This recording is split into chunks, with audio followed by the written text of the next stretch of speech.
Rikers Island is notorious for its harsh conditions, including violence between inmates and involving guards. Reports of abuse, neglect, and corruption among staff have been frequent.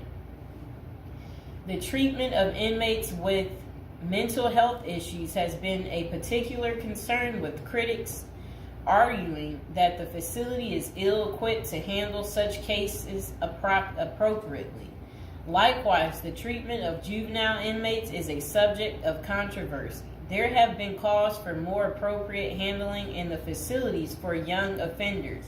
Numerous lawsuits and human rights investigations have targeted the conditions at Rikers Island, often focusing on issues like solitary confinement, the use of force by guards, and the prolonged detention of inmates awaiting trial. Now would be a good time to like the video, to subscribe. And are you guys enjoying the prison series? Do you like hearing about all the different prisons, learning with me together? If so, go ahead and comment below. So, when visiting Rikers, journalists and prison reforms discovered temporary holding cells described as covered with rotten food, urine and feces and blood. Inmates were using plastic sheets for blankets and cardboard boxes for beds.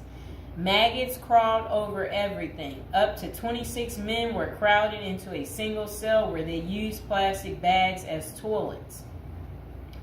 Prisoners kept in holding cells, which should be used for only 24 hours or less, often stayed there for more than a week awaiting transfer. In that time, food and medical services were not routinely provided. Now let's hear that paragraph again, just a small bit of it. So, this was what journalists had noticed when visiting Rikers Island. The prison reformers discovered temporary holding cells described as covered with rotten food, urine, feces, and blood. Inmates were using plastic sheets for blankets and cardboard boxes for beds. Maggots crawled over everything. Up to 26 men were crowded into a single cell where they used plastic bags as toilets. That does not sound good, does it, people? It's disgusting.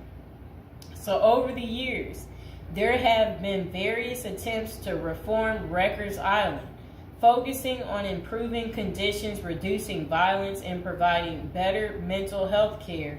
Amid mounting pressure, activists and political leaders have urged the city to close Rikers Island.